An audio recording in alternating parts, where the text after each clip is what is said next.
E no meio da estrada estavam 3 seres de 2,10 metros de altura. O coronel descreveu a pele deles como muito branca. Branca, inclusive, que parecia um marfim polido. O coronel Shaw disse que eles não falavam, mas emitiam sons que pareciam o canto dos pássaros.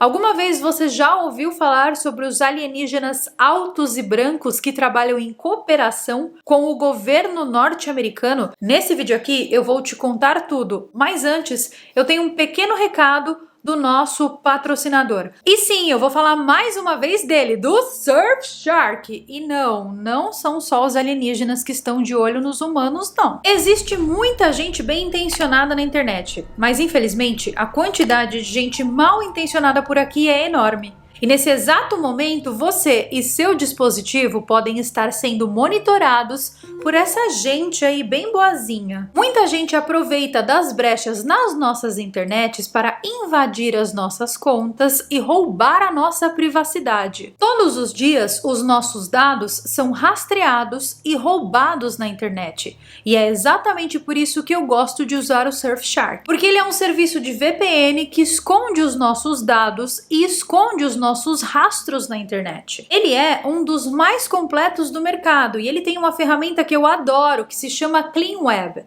E essa ferramenta limpa todos os cookies do seu computador e do seu dispositivo também, porque o VPN do Surfshark funciona em todos os seus dispositivos ao mesmo tempo e com apenas uma assinatura. Esses cookies, eles servem para armazenar os nossos dados e também as nossas pesquisas. E daí toda vez que você vai pesquisar ou tentar comprar alguma coisa que você já tinha pesquisado antes, o preço sobe, porque eles sabem que você tem intenção de comprar aquilo e sabem também que talvez você esteja disposto a pagar mais caro pela mesma coisa. A informação é armazenada no intuito de te cobrar mais caro. Pois é, sejam todos muito bem-vindos a 2024. Nós achávamos que no futuro nós teríamos carros voadores e o que nós temos, na verdade, são esses aproveitadores. Além disso, o Surfshark permite que a gente acesse a internet por completo. Ele permite que a gente acesse sites que estão bloqueados na nossa região. Assim, dá pra gente assistir conteúdos que estão bloqueados na nossa região. Em streamings, por exemplo. E para quem é seguidor aqui do canal, tem desconto sim. Sempre. Tem promoção, é? Tem desconto? Sim, sempre! Você vai manter a sua privacidade segura e ainda garantir mais 4 meses gratuitos. E para tal, você só precisa utilizar o cupom ALIEN no primeiro link que está aqui embaixo na descrição. Bom, agora que eu já passei o recado do patrocinador do vídeo de hoje, que aparece aqui nesse canal sempre, uma vez por mês, então parem de reclamar que esse canal tá cheio de propaganda, porque é mentira, é frescura do cu de vocês, porque só tem essa propaganda e é só uma vez no mês. Hoje eu sou mais uma vez Caroline Capel, a sua alienígena favorita com PhD em casos muito esquisitos e misteriosos. E eu vou te contar tudo sobre esse caso muito esquisito que aconteceu na base de Nellis, que é uma das subsidiárias da Área 51 nos Estados Unidos. Era março de 1965 quando Charles Hall chegou à base da Força Aérea de Nellis no deserto de Nevada. Ele, que tinha acabado de sair de seu treinamento,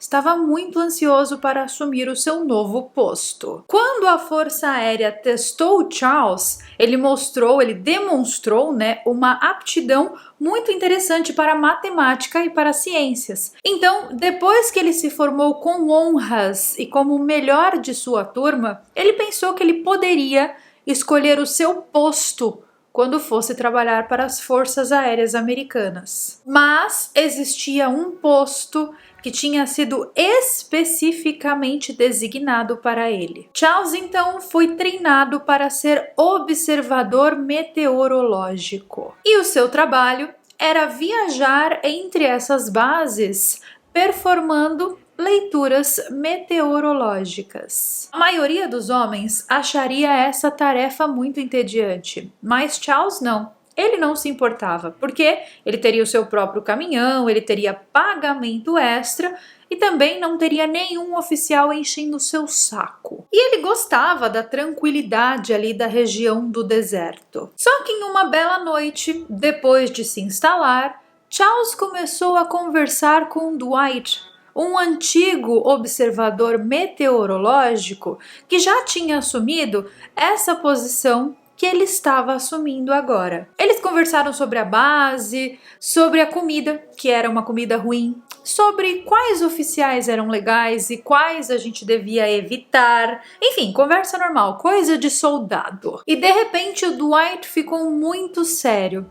Olhou bem fundo nos olhinhos de Charles e disse: "Olha, querido, o verão está chegando. E se eu fosse você, eu ficava de olho no Harry. Porque o Harry gosta de calor. E ele se esconde ali nas montanhas durante o inverno. Mas, uma vez que o sol aparece e fica quente em Indian Springs, ele gosta de correr ali perto do lago, então assim, cuidado com ele." O Charles não tinha ideia de quem era esse cara, quem era esse tal de Harry que o Dwight estava falando. E ele perguntou então pro Dwight se esse tal de Harry era tipo um eremita, um tiozão que se escondia ali nas montanhas. Que afinal de contas, vamos combinar, a gente tá falando aqui de uma história esquisita e a gente nem sabe do que a gente tá falando, né? Afinal de contas, quem era esse tal de Harry? Por que nós devemos ter cuidado com ele? O Dwight então explicou ao Charles que lá em 1954 houve um teste de bomba atômica em Frenchman Flats e que o Harry não era uma pessoa, mas sim um cavalo. Harry foi um cavalo que chegou muito perto dessa explosão. Não perto o suficiente para ser vaporizado, mas suficiente para que acontecesse algo com ele. E agora, esse cavalo estava emitindo um brilho branco estranho.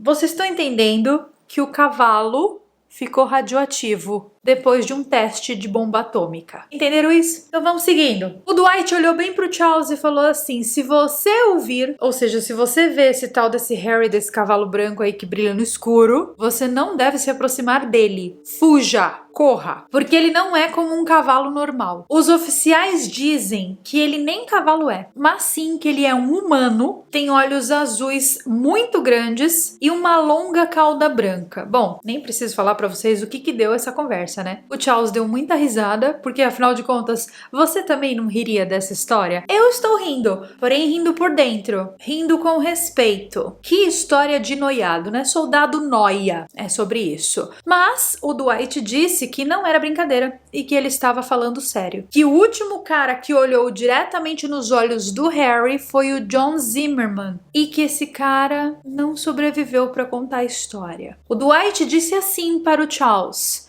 "Eu não quero que você acabe como o John." O Charles prometeu ao Dwight que tomaria cuidado, mas não acreditou muito nessa baboseira. E afinal de contas, você que está aí me assistindo, se alguém te contasse uma história dessa, você acreditaria de primeira? No dia seguinte, então, após essa conversa, o Charles tinha ido até a enfermaria porque ele iria fazer um exame de rotina, exame esse que ele precisava para assumir um novo posto, e ele tinha sido designado para o posto 4. Guardem esse nome, posto 4, ele vai ser importante para o desenrolar dessa história. O Charles, então, resolveu perguntar para a enfermeira que história era essa desse tal de Harry. E a enfermeira falou assim: "Olha, querido, eu não deveria te contar isso e não deveria te mostrar isso. Mas já que você vai assumir o posto 4, é melhor que você vá pra lá sabendo o que tem lá." Ela abriu uma gaveta e dentro dessa gaveta tinham algumas fotos. Cada uma delas mostrava um homem coberto de terríveis queimaduras de radiação. A enfermeira disse que um cavalo branco saiu do posto norte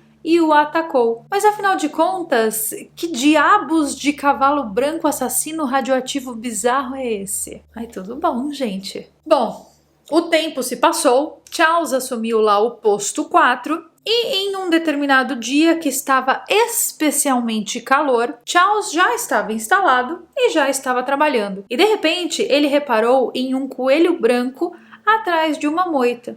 Só que quando ele olhou de novo, não era um coelho, mas sim era uma criança. E olha, gente, na boa, de coelho para criança tem uma diferença, não é? Pô, o que você fumou hoje, hein, mina? Tá difícil. Calma, amigo, eu só tô contando uma historinha da Área 51. Não necessariamente é uma verdade, não necessariamente eu acredito nisso. É só um conteúdinho de mistério. Voltando aqui então para a história do coelho, que era criança, que não era coelho, que na verdade era uma criança. A pele dessa criança era tão branca quanto um pedaço de papel. A menina tinha cerca de 90 centímetros de altura e a pele dela era branca como giz. Ela usava um macacão prateado e botas prateadas. O cabelo dela era loiro e brilhante. E atrás dos olhos azuis, ela parecia estar tão assustada quanto Charles estava quando encontrou com essa menina aí. Ela estava presa nos arbustos e ele chamou por ela várias vezes e disse que não havia motivo para ela ter medo, porque ele não iria machucá-la. Ele tirou os arbustos ao redor dela para que ela pudesse se mover ali, para que ela pudesse sair facilmente, mas deixou muito claro que não ia tocar nela. E em um poste de cerca ali perto, ele deixou um cantil de água e disse para ela que se ela estivesse perdida, ele a ajudaria. A única coisa que ela precisava fazer era pedir a ajuda dele. E ele então voltou para a cabana e foi aí que ele ouviu algo quebrando os arbustos, um barulho de alguma coisa grande quebrando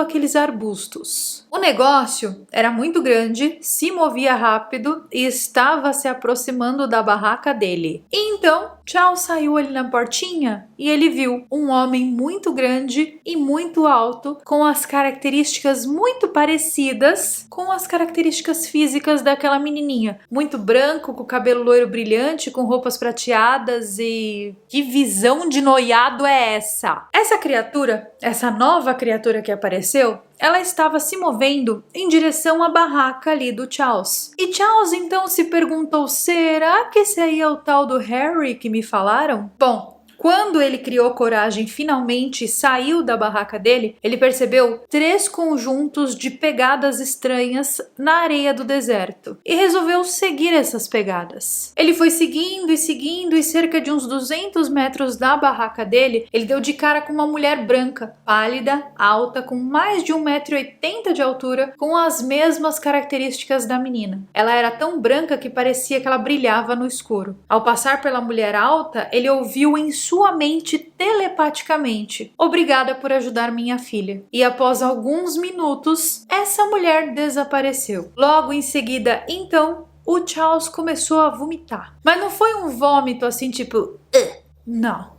Foi um negócio que ele ficou vomitando por dias. Ele não sabia disso ainda, mas ele tinha feito contato com os tais dos alienígenas brancos e altos, que são conhecidos pelo governo americano como os Tall Whites, que é uma raça de seres alienígenas. Bom, pelo menos é isso que diz o governo dos Estados Unidos e o governo da Rússia. O governo dos Estados Unidos e da Rússia caracterizam esses seres como sendo os Tall Whites. Durante todo o tempo que Charles passou ali na base de Nellis, ele nunca foi informado sobre a verdade completa sobre seu trabalho. Ele nunca recebeu briefings classificados ou documentos do que de fato ele estava fazendo ali. Ele nunca foi informado sobre nenhuma operação ou sobre nenhum programa secreto do governo. O Charles era apenas um observador meteorológico, mas a verdade verdadeira dessa história é que quem estava sendo observado era ele. Em uma noite, em 1896, o coronel A.G. Shaw, que estava viajando de carroça perto de Lodge, na Califórnia, ficou muito assustado quando o seu cavalo de repente parou do nada. E no meio da estrada estavam 3 seres de 2,10 metros de altura. O coronel descreveu a pele deles como muito branca, inclusive, que parecia um marfim polido. O coronel Shaw disse que eles não falavam, mas emitiam sons que pareciam o canto dos pássaros. E você pode encontrar não só essa história do Coronel Shaw, como também a história do Charles na internet. São histórias bem famosas e bem difundidas na comunidade ufológica. Essa história em específico que eu estou te contando agora, do coronel que encontrou com seres de 2,10 metros na estrada na Califórnia, ela está disponível no jornal Stockton Evening Mail e ela data de 25 de novembro de 1896. E esse é o primeiro relato moderno dos alienígenas Tall Whites. Mas a história desses seres remonta milênios no passado. O Paul Hellyer, que é ministro de defesa canadense, ele foi um dos primeiros oficiais governamentais de alto escalão a reconhecer essa presença alienígena, a presença desses seres altos e brancos. Ele se interessou nessa história depois que um esquadrão de OVNIs foi confundido com aeronaves soviéticas. Uma investigação foi lançada sobre todo esse assunto e um documento foi preparado, concluindo que pelo menos 4 espécies têm visitado a Terra por milhares de anos. E existem rumores de que os Estados Unidos fizeram um acordo com esses seres no início de 1954. Mas afinal de contas, que tipo de acordo? Bom, um acordo que permitiria que os alienígenas abduzissem cidadãos americanos, desde que o governo tivesse acesso a uma lista de nomes desses cidadãos abduzidos. Em troca, os Estados Unidos teriam acesso à tecnologia alienígena. Os Estados Unidos queriam colocar as mãos em tecnologias de antigravidade e de propulsão. Só que os alienígenas não lhe deram isso. Eles acham que os humanos são muito violentos e muito perigosos para serem soltos de suas gaiolas, que é esse planeta. E o planeta Terra, gente, é uma verdadeira gaiola, cheia de pássaros doentes e loucos. Bom, os Estados Unidos não receberam o que queriam, mas eles receberam outras tecnologias e a primeira delas foi o titânio. A Força Aérea dos Estados Unidos usou muita tecnologia para construir aeronaves furtivas. Bom, pelo menos é isso que diz o ministro canadense, o Paul Hellyer. Agora, se essa história dos alienígenas altos e brancos ou os Tall Whites é verdadeira, isso aí eu não sei não, viu? Eu acho que essa história de Tall Whites, de alienígenas brancos e altos que brilham no escuro, que moram perto da Área 51, é uma tremenda de uma fantasia. Vocês não acham? Vocês não acham estranho? Eu acho que é uma história inventada, mas ao mesmo tempo existe muita fumaça para pouco fogo. Alguma verdade existe dentro dessa história. Mas será que é exatamente como conta a história do Charles? Ou será que é de outras maneiras ainda menos ortodoxas? Bom, que alienígenas existem e que eles estão coexistindo aqui conosco nessa existência, nesse planeta, eu não tenho dúvida nenhuma. Agora, que eles são, na verdade, uma pessoa que vira cavalo e depois vira humano, que é branco, que é radioativo, que brilha no escuro, que fala telepaticamente, aí eu já acho que pode ser fantasia demais da cabeça dos norte-americanos. Mas eu quero, obviamente, saber a sua opinião sobre essa história toda. O que você pensa de tudo isso? Fantasia? Realidade? Ou uma história inventada com um fundinho de verdade? Comenta aqui embaixo. E a palavra de hoje, a palavra misteriosa do dia, que você tem que comentar aqui embaixo, porque senão sua vida não vai andar mais, é posto 4. Bom, comente aqui embaixo posto 4, que você vai ser muito feliz daqui pra frente. Bom, eu vou ficando por aqui com mais um vídeo. Quero saber a opinião de vocês. Comenta aqui embaixo o que você pensa dessa história. E se você gosta de alienígenas, nós temos uma playlist imensa aqui nesse canal. Enorme, com mais de 400 vídeos só contando causos dos alienígenas. Deixarei o link da playlist aqui embaixo na descrição. Um super beijo para vocês e eu vejo vocês então nos nossos próximos vídeos.